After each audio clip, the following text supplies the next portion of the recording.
Israel believes that if Saudi Arabia normalizes, the Islamic element of the issue gets put to bed. But isn't the Saudi-Israeli relationship de facto normalized? Iggy Azalea sings her song in which she says, God, bring your prophets and bow down to the goddess. Doesn't it tell us that the Saudis and bin Salman do have some level of strategic autonomy? It's not coming from a position of strength as much as it's coming from a position of somebody, a friend who's upset and saying, you don't love me anymore. I want you to love me again. And if you don't love me, I'm going to go and marry somebody else.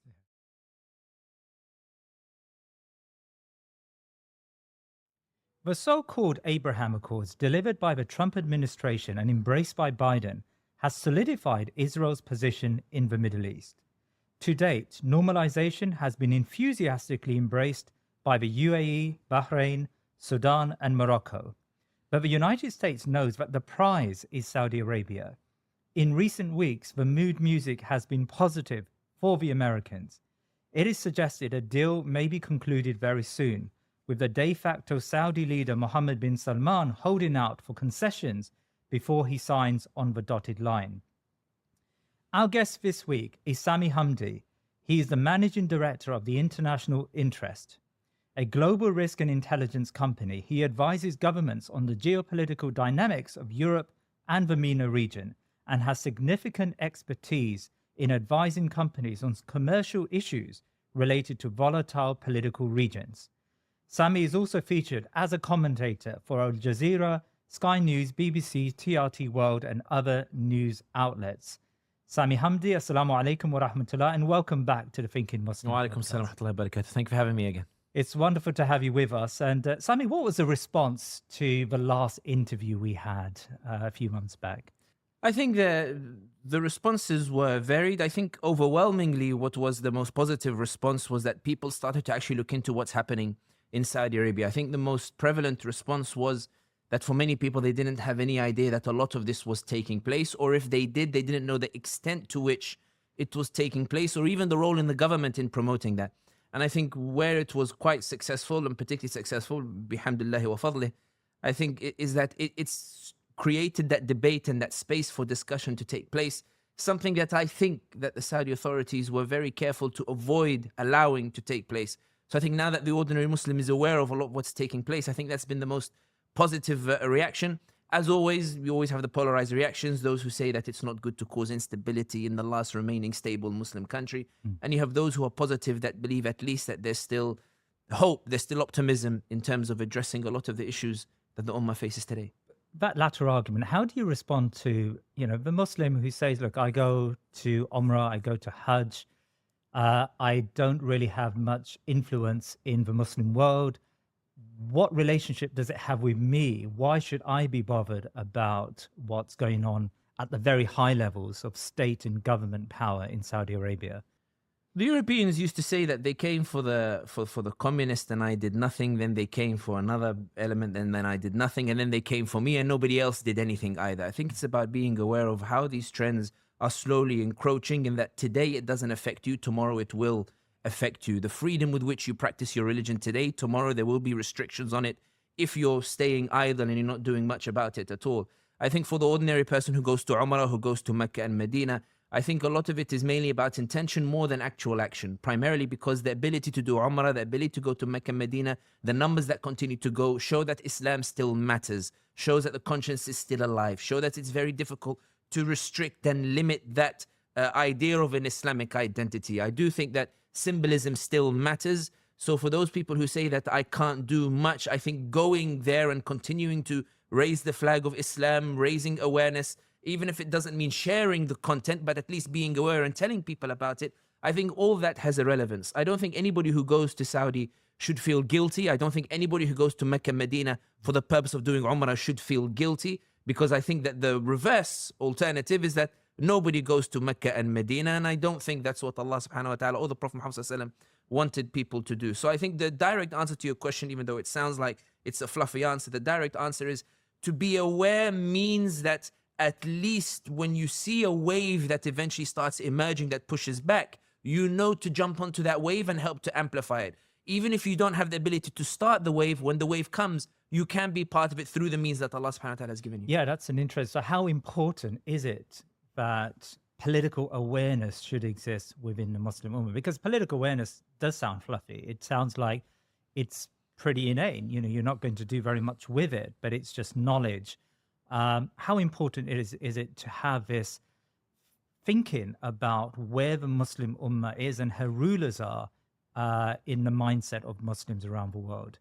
I think the reality is that when you look at the way societies are made, everybody has a set of skills, a unique set of skills that perhaps different from each other. And the reason being, I think that in Allah's hikmah, He's made it so that everybody is dependent on each other. The reason I say that is because you will have some people who are very accurate in terms of predicting what's going to happen politically, and they may be horrible at business. And you have somebody who can make gold out of anything, but in terms of politics, he's politically not astute. He's unaware to how to read the trends and the like. I think it's less about being politically aware in terms of the intricacies of the detail, and at least being aware of where the waves and the trends are going towards.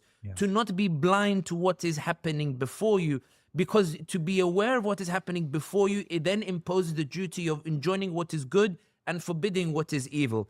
And I want to give an example of this in that if you look at the most powerful and potent force against evil or against these kind of measures, it's often popular protests. It's often people taking to the streets. It's often people denouncing. They don't necessarily need to know the nuances, but they can clearly identify when something bad is about to happen, whether it's with regards to protests we see against normalization of ties with Israel, which is what we're seeing today, whether it's protests we see in defense of the Prophet Muhammad sallallahu alaihi wasallam and his honor when he's being insulted in France, or whether it's the protests that we see across the Muslim world against the burning of the Quran, for example. We've seen Denmark now, they're about to introduce a law of 2 years punishment for anybody who burns the Quran. That's as a result of the public pressure and the public protest. So even if you don't understand the nuances or the intricacies, I think every human being is able to identify what is right and what is wrong. And then after that, it's about what do you have within your means to help to push back against that. If you don't have the time, do you have the resource to give to somebody else who does have the time? If, for example, you have a popular social media outlet, can you speak out and raise awareness? If you're somebody who has the ear of a policymaker, can you sit down with them and tell them the next time you meet Blinken, this is how you can perhaps convince him to alter some of the policies in terms of the way they're doing? Everybody has a unique set of skills, and I think that it's about how to deploy that. But the direct answer to your question is, you don't need to understand the intricacies, but everybody can clearly identify what is right or wrong. Jazakallah khair. Now, today we're here to talk about the process of normalization with Israel, which is underway, which has actually progressed very rapidly over the last 5, 6, 7 years. So US Secretary of State Antony Blinken announced this normalization talks between Saudi Arabia and Israel. He announced that these talks were underway, and Jake Sullivan, the National Security Advisor, has held talks in Riyadh with Mohammed bin Salman. So it seems that there is a diplomatic push underway, with each side possessing differing objectives. So let's start with the Israeli side. Why does Israel want so badly? Why do they want to normalize relations with Saudi Arabia?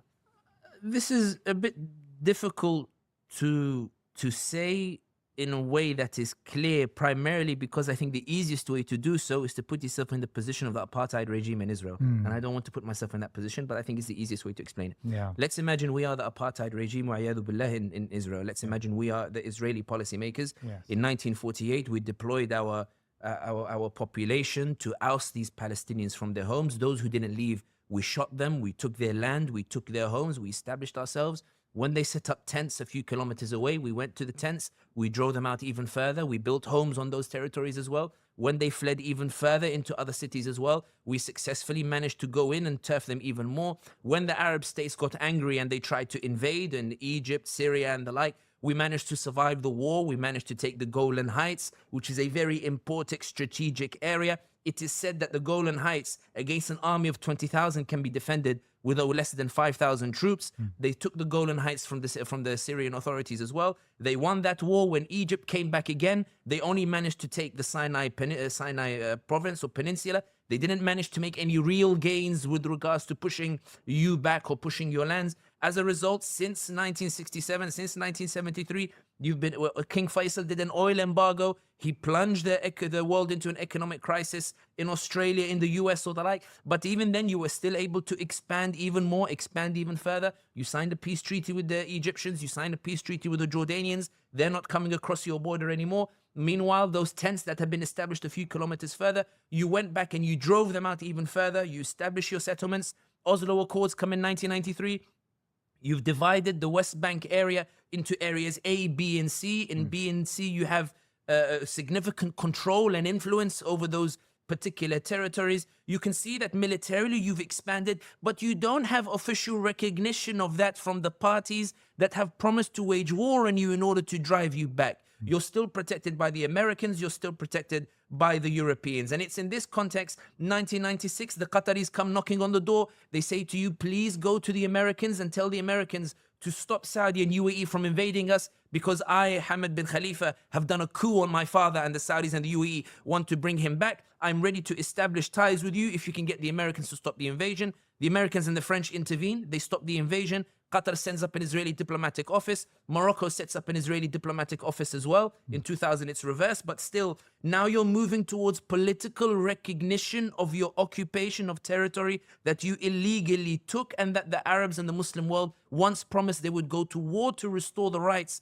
of their Palestinian brothers. Suddenly, we've gone now from imposing yourself militarily to securing political recognition of that territory. But Morocco is not Saudi Arabia. Qatar is not Saudi Arabia. Qatar is a country defended solely by the Al Udeid military base by the Americans. Morocco is only interested in normalization because of the Western Sahara issue. So you move forward, and now you have suddenly the UAE come knocking, saying they want normalization of ties with Israel because they're upset with the Qataris. They're angry at the way Qatar tried to wield the Arab Spring against the monarchies. They're angry that Qatar suddenly wanted to become this headquarters of this wider movement that would have come at the expense of the UAE and Saudi Arabia. So the UAE says to the Israel, I want to get to Washington, let me normalize ties.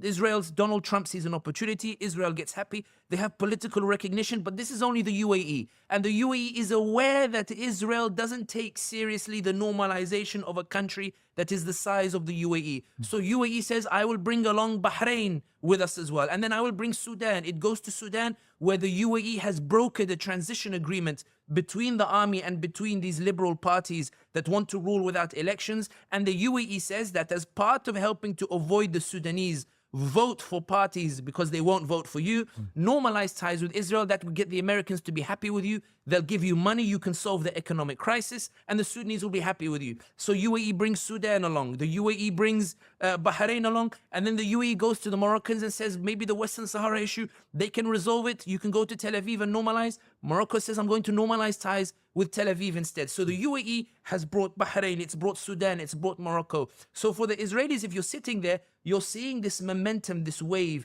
in that I forcibly took these lands. I ousted these Palestinians from these lands. Their 1.9 billion population in the world promised to oust me militarily. They've been unable to do so. I've been in this situation where I have to militarily defend against them.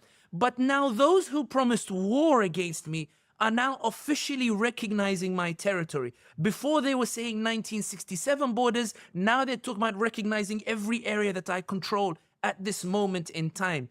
The reason Saudi Arabia is so important in this regard is because even though the UAE has normalized ties, Sudan is a weak country at the moment. Bahrain is a weak country at the moment, often considered, and Bahrainis will forgive me for this, often considered a Saudi proxy. For those who want to understand what I mean, again, I know anecdotes are bad form. I remember somebody in the comments wrote, if he knows it's bad form, why does he use them? But because it helps to give context. Yes. Those of you who've been to the King Abdulaziz Museum in Riyadh, if you enter, there is a picture of King Abdulaziz sitting next to someone. If you don't know the history immediately, you won't recognize immediately it's the King of Bahrain or the Emir of Bahrain. The guide who took me way back, we're talking about 2010, 2011, said to me, Sami, look at this picture and tell me if you notice anything. So I'm looking at the picture and it's King Abdulaziz sitting with the Emir of Bahrain, and they look like brothers and they're sitting with each other. No, Sami, look carefully. And I'm looking at the picture and they're sitting in their tribals. Sami, look, come on, you should notice something. I said, Akhi, I have no idea what I'm looking at. Tell me. He said, the King of Bahrain is sitting lower. than the king of Saudi Arabia, because we are the big brother in this region. That's the context. Bahrain is often seen as a proxy. But for the Israelis, going back to the point, UAE, Bahrain, Sudan, Morocco only normalized because of Western Sahara. Sudan only normalized for money. Bahrain is proxy. UAE is not really Saudi Arabia. But Saudi Arabia, the land of Mecca and Medina, given that the Muslim world kept saying it's an Islamic cause, that the Palestinians have an Islamic right to liberation, that Muslims, whether they're Arab or not, resonate with the Palestinian cause, that it is the Islamic symbolism that means that the Palestinian issue, despite 1948 and the Nakba, still to this day, every Palestinian, or if you go to the mosques, they make dua for Palestine. The Israelis believe, whether rightly or wrongly is irrelevant, that if they can get the land of the holy mosques, the land of the Prophet Muhammad sallallahu alaihi wasallam, the land of Mecca and Medina, to come out and say, we recognize the legitimacy of Israel over the lands that it has taken from the Palestinians, then the Israelis will turn around and say, look, the followers of your Quran, the followers of Islam have said that we are legitimate, that these lands we took, we didn't take them illegally, that they've recognized us now. And Israel believes that if Saudi Arabia normalizes, the Islamic element of the issue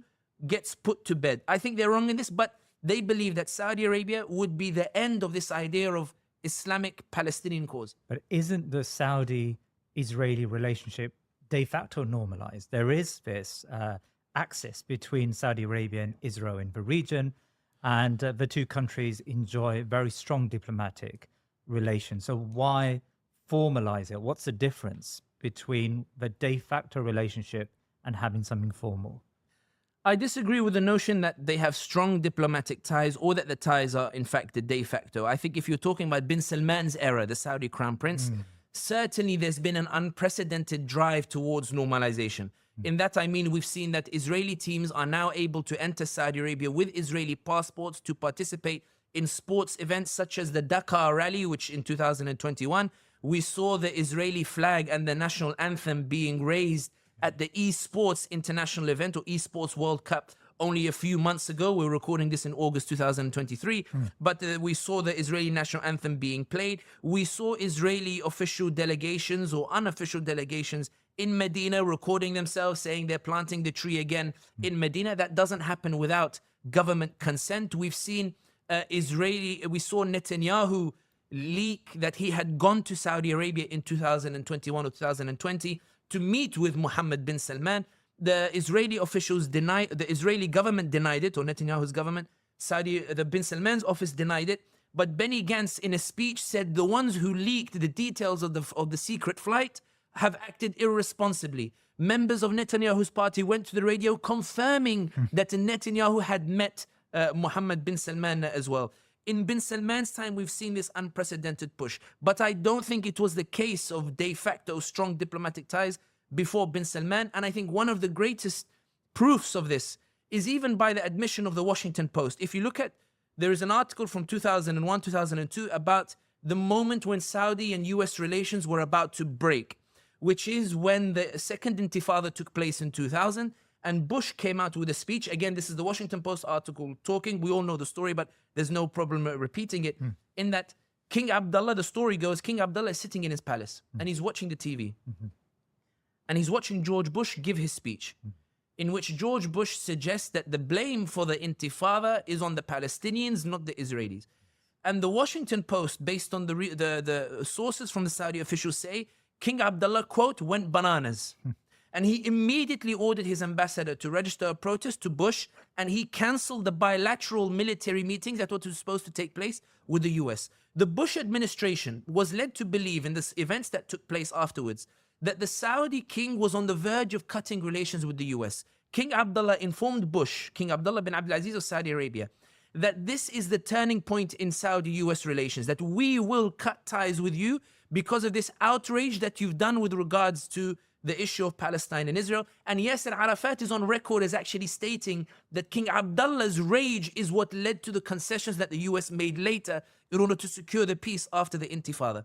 The reason why I mentioned that story is because what leads to Saudi Arabia softening its approach from that hard lashing out by King Abdullah in 2001 and 2002 is not the Americans or the Israelis, it's Osama bin Laden, it's Al-Qaeda, who end up taking those planes and bombing the Twin Towers and hitting the Twin Towers in a way that gives America the perfect excuse to start considering invading the region and invading countries in the region, which they ended up doing in Iraq and Afghanistan. That single move made by Osama bin Laden and Al-Qaeda completely flipped the leverage that the Muslim world had on the Americans on its head. What ended up happening was the Americans went from being terrified that the Saudis were going to cut ties to suddenly entertaining the prospect of invading Saudi Arabia.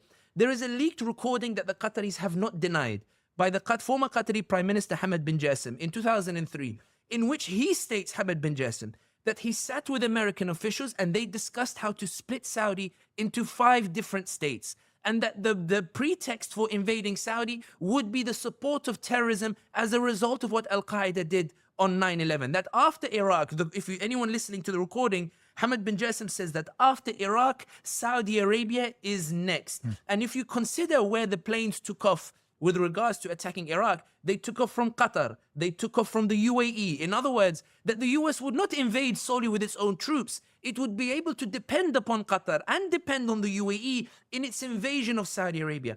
What we saw was King Abdullah or the Saudis suddenly reeling. What bin Laden did was, where King Abdullah had the Americans reeling to rescue the relations with Saudi, what bin Laden did was he had the Saudis reeling to try to prevent any imminent invasion. When people say that Saudi supported the invasion of Iraq, Saudi did it because they knew that if they didn't do it, they were next, and that it would be Muslim states supporting that US invasion of Saudi Arabia. And when we see Saudi from 2003 onwards having a stance in which we believe we would have liked it to be stronger, I think people also need to put into context that the damage that bin Laden did and that Al-Qaeda did was not just in terms of its terrorist activities with regards to killing Muslims, or indeed, it was in the way in which they obliterated the leverage that many of these Muslim states, who when they were able to exert it in favor of Palestine, they were no longer able to do so, because suddenly the language no longer became one of Oslo or Palestine-Israel, it became one of war on terrorism, with us or against us. Those in Afghanistan know exactly, when you look at the invasion of Afghanistan, the invasion of Afghanistan was not because the Taliban were harboring Al-Qaeda or the like.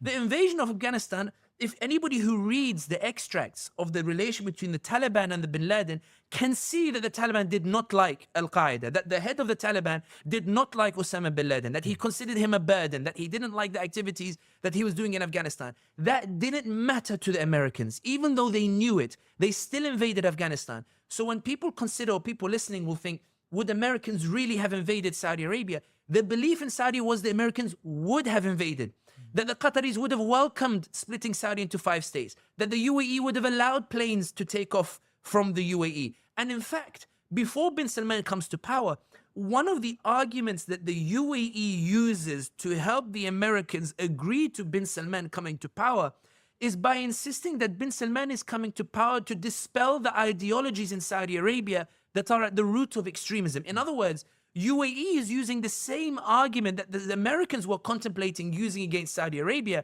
to get American support, suggesting UAE would have gone along with this argument as well. So when we're looking at, going back to your question, the de facto relations between Saudi and Israel, I think if there were de facto relations, and certainly there was communications, the Israelis were under no illusions that these relations were because the Saudis disliked them, resented them, and only out of necessity. But in bin Salman's time, there is the assumption that bin Salman is truly considering normalization, that we're seeing this unprecedented move. So I would say that in terms of what would be different is that Saudi Arabia would go from a country that was reluctantly talking to Israel because its terror has an existential threat breathing down its neck as a result of bin Laden's actions.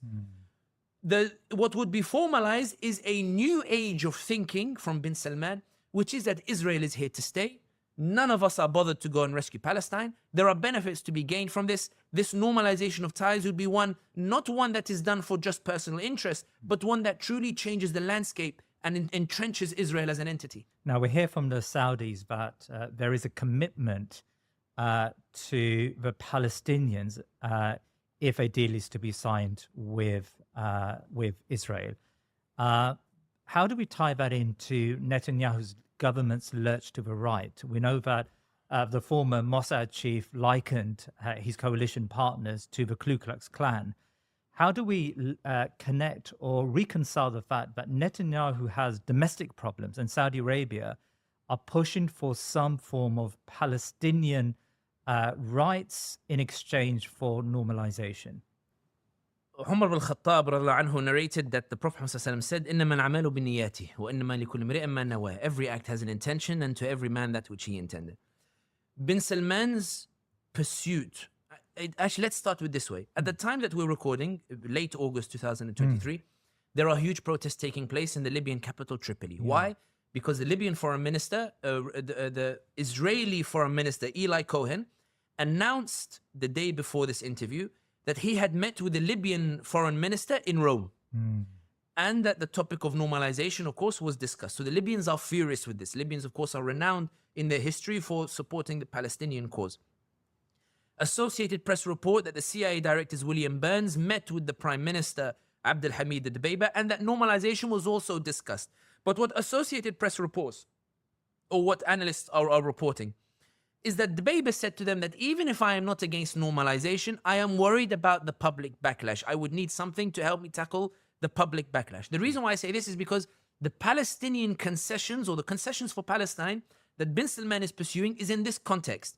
If I normalize with you, if I, Mohammed bin Salman, normalize with you, there's going to be a huge backlash from the Muslim world. I am not the UAE. I am Saudi Arabia. I am the custodian of the two holy mosques of Mecca and Medina.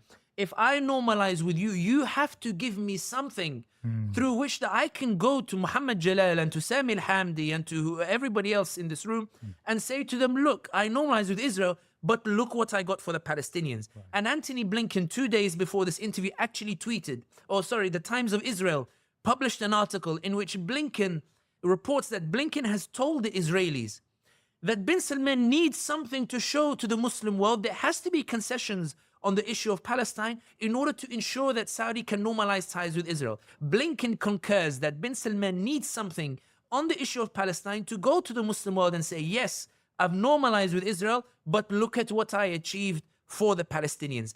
That's why when Netanyahu was asked by Bloomberg, and he was asked, but if you're not willing to give concessions for Palestine, how can you expect any normalization to take place? And Netanyahu smirks and says, really, I think you should know, Palestine is not mentioned as often on the table as you think it is, like in these negotiations with the Saudis. Like, as in, you need to have a reality check. They're not chasing us over the Palestinian issue. They're chasing us over other particular issues. So I think that Saudi is sincere in securing concessions for Palestine, but not because of Palestine. More because if bin Salman normalizes ties with Israel and doesn't get anything in return, he's terrified that there's going to be a huge backlash inside Saudi Arabia, which is why many people believe that normalization might not actually take place in the short term.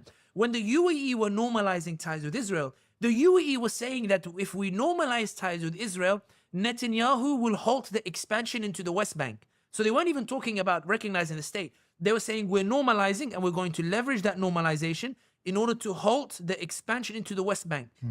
And the expansion was halted, but it was temporarily halted. What Trump did was he went to Netanyahu and said, listen, ya jahil, in the American term. UAE, an Arab state, is about to normalize ties with you. They're ready to do so. Netanyahu, this is a huge win for us. Halt it, and maybe you can continue later on. So Netanyahu halts, and then less than a year later, he starts going in and raiding Jenin again to try to expand once more. Right. But the point here being is that when we're talking about the issue of Palestine, Saudi Arabia recently announced an ambassador to Palestine, I think one of the first in a long time, to Palestine. I think the Israelis were caught off guard, yes. The Israelis were upset about it, yes. The Israelis have insisted that they won't allow the ambassador to set up in East Jerusalem, yes. The ambassador will stay in Jordan, yes. But the Israelis are not angry that bin Salman is forcing the Palestine issue. They're angry that bin Salman is putting his foot down and saying normalization is dependent upon these concessions. And Netanyahu, this isn't about Palestine. This is about me. If you're asking me to compromise my position, I need something to show the Muslim world. And Netanyahu's response is, yeah, bin Salman, I'm giving you unfettered access to Washington. I'm giving you unfettered access to Congress. I'm giving you your rehabilitation into Washington. That should be enough. Don't talk to me about the Palestinian issues. And Netanyahu's primary issue is that if he does give concessions on the issue of Palestine, if he does say to bin Salman, okay, I'll stop expanding into the West Bank, his allies will get angry.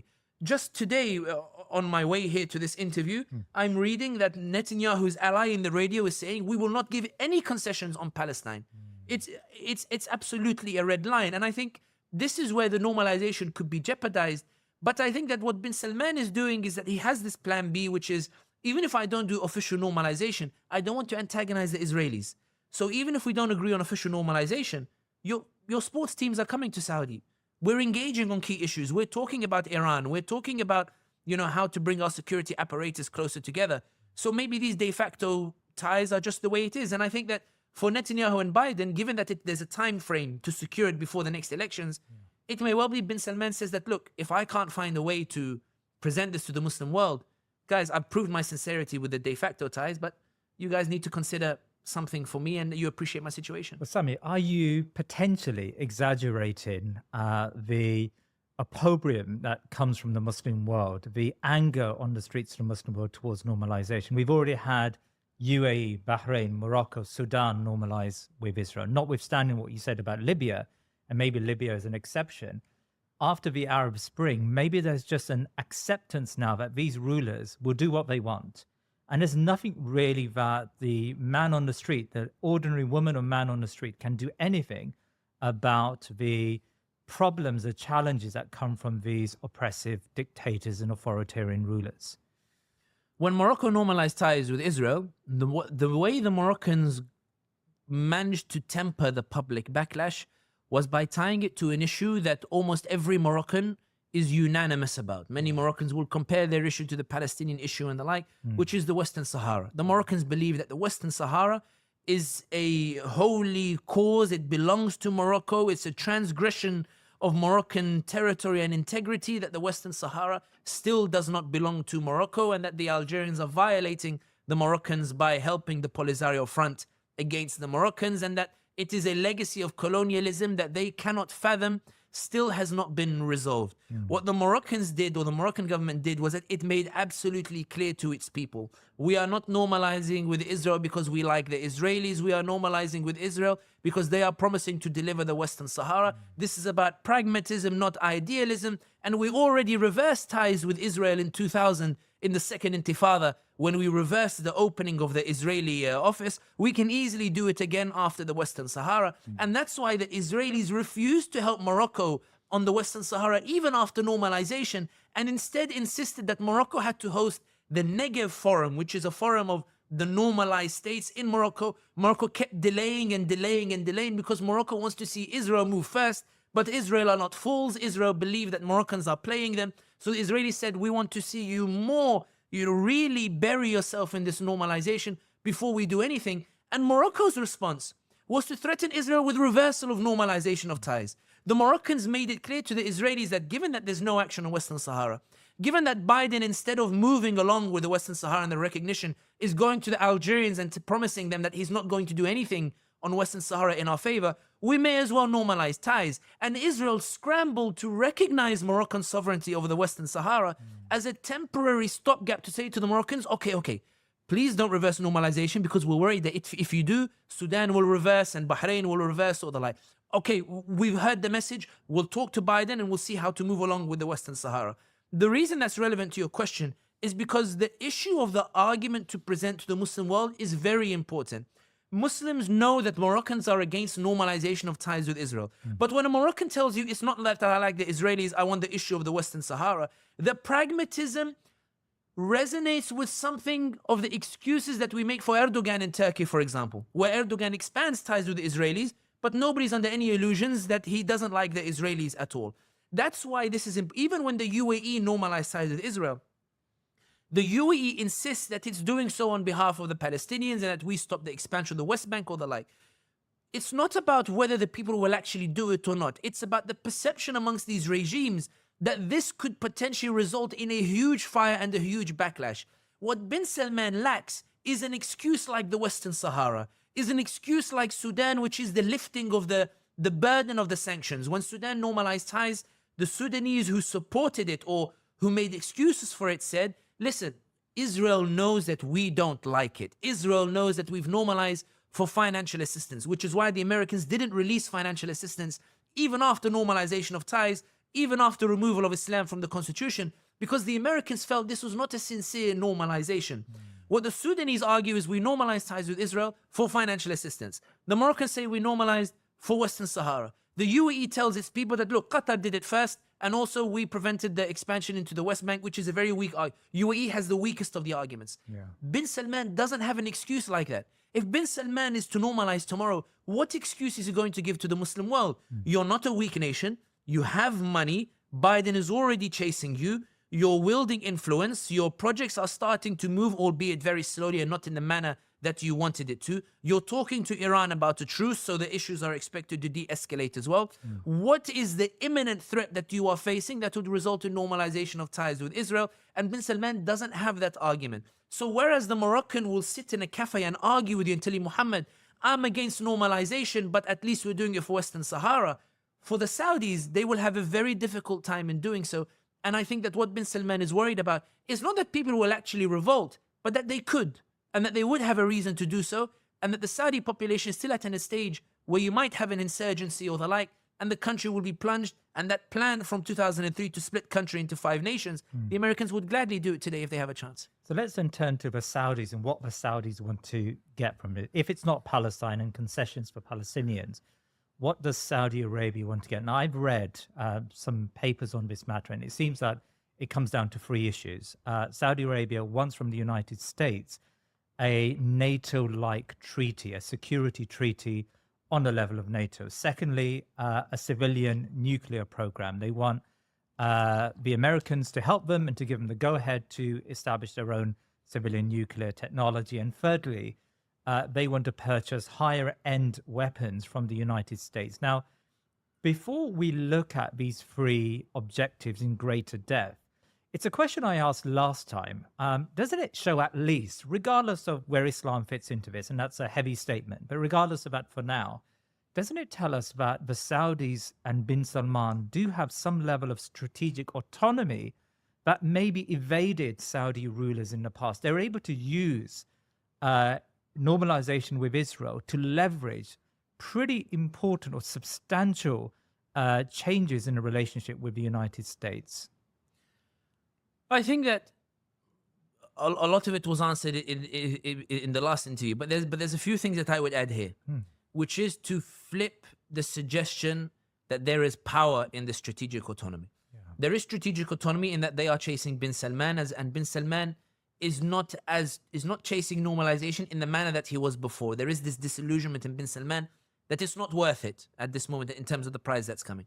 Joining the BRICS, for example, the other day, that surely is a slap in the face of the Americans, that you're aligning yourself much more closely with Russia and China, for example. Yeah. But the Wall Street Journal has an article that suggests that the Saudi officials have indicated that all of these measures are simply to coax or threaten the Americans into actually coming back to this relationship and saying sorry and providing that security once more. It's not coming from a position of strength as much as it's coming from a position of somebody, a friend who's upset and saying, you don't love me anymore. I want you to love me again. And if you don't love me, I'm going to go and marry somebody else instead. It's more from that perspective instead, because one of the things that's quite interesting in the Wall Street Journal is the Saudis have suggested that the news that the Chinese will build the nuclear facility, that the Saudis actually have the Koreans lined up to build it, and that the news of the Chinese is to get the Americans to have a bit of fear and concern. So the Americans will rush in and say, don't go to the Chinese.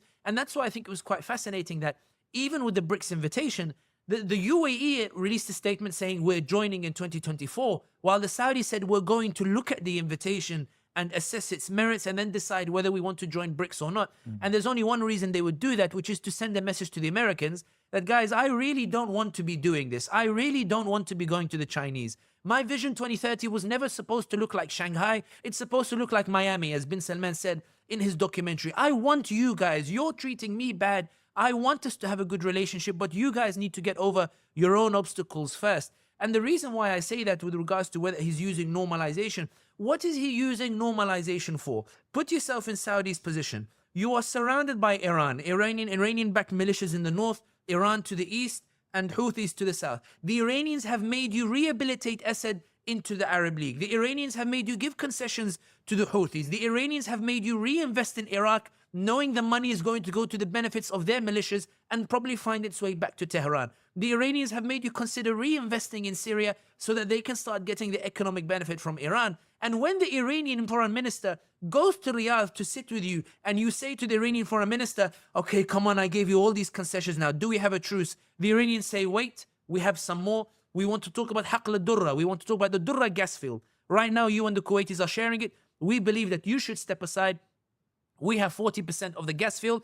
And the Kuwaitis, who only introduced the Saudis to the gas field as a partner in 2001 or 2000 for political and security purposes, in other words, to push back against the Iranians, the Kuwaitis are no longer sure the Saudis have their back, because the suggestion now is that bin Salman is turning a blind eye to the Iranian ship that's now exploring gas and taking gas out, because bin Salman doesn't want to upset the Iranians and risk a re-eruption of conflict in which the missiles start attacking the Abqaiq oil facility, or start targeting the Royal Palace in Riyadh, or start targeting Jeddah in Formula One. Those missiles that made bin Salman go to Sana'a in the first place, or send his ambassador to Sana'a in the first place, to give the concessions to the Houthis in the first place. When we talk about strategic autonomy, the reason bin Salman is seeking a NATO-style involvement is because bin Salman says to himself, look, the Americans are not committed to my security. The Americans want to strike a deal with Iran. The Americans prefer the Iranians over us, especially the Democrats. I want to force the Americans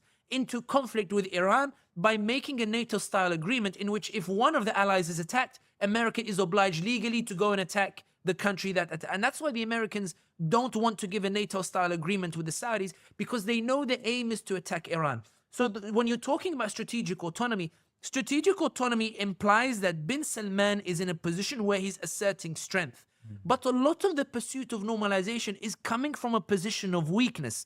Where bin Salman exerted strategic autonomy was in oil, when he squeezed Biden on the oil, on the gas prices, and made Biden come to Jeddah. But normalization doesn't fit into this spirit of strength. Normalization is bin Salman saying to himself, how can I get the Americans to take a strong stance against Iran? How can I get the Americans to protect me from an imminent threat that I'm struggling to handle? How can I get the Americans to protect me from a potential UAE-Iran alliance, from Qatar, which I still don't trust completely, even though the relations are improving? I feel quite isolated, so I want the Israelis to commit to my security. I want the Israelis to be the check through which I go to Washington and get them to protect me.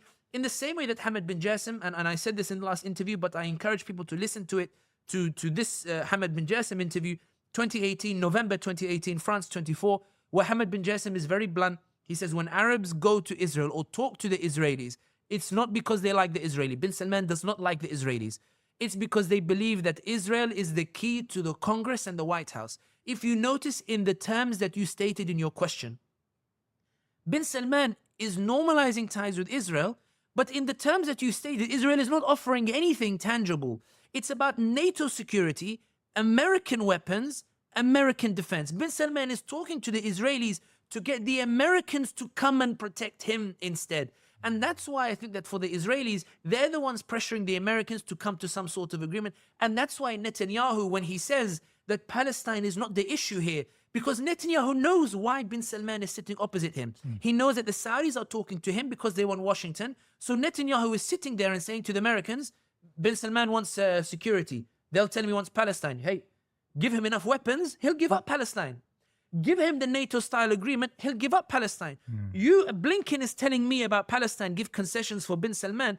Blinken, you've misread the situation. What he wants is to raise the stakes. Instead of 20 weapons, give him 100. Instead of NATO-style agreement, give him 3 new military bases. And he'll forget Palestine in an instant. And he'll tell the Muslim world that Iran is threatening me.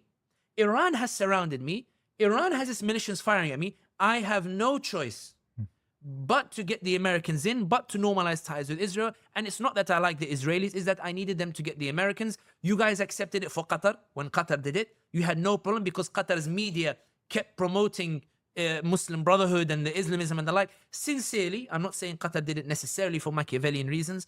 I think small state politics is very complex and difficult. I'm not making excuses, but I'm saying that it's tough. I always say that everyone's a genius on the bench. When you're sitting in the substitutes and you're watching the game being played, it's very different from when you're playing centre midfield on a pitch, and it's harder to see the passes that you're supposed to do. But the point here being is Bin Salman will say you accepted it for Qatar. UAE, many mashayikh are making excuses for the UAE, including mashayikh that we respect and value. Many mashayikh are making excuses for Morocco, and the king of Morocco is considered descendant of the Prophet Muhammad sallallahu alaihi wasallam. Surely he couldn't go wrong as well. Surely you can make an excuse for Saudi Arabia. And I think that the other argument that Bin Salman could present is one that's quite prevalent, which is, at least I can go to Mecca, Medina. At least I can do Umrah. At least the holy sites are protected. At least I can get an easy visa to go to Umrah. At least I can still go pray in the mosque. Yes, there are raves or the like, but at least if I want to practice Islam, I can practice it. And Bin Salman might be able to pull it off with this marketing PR while the Palestinians are left to fend for themselves. So where do you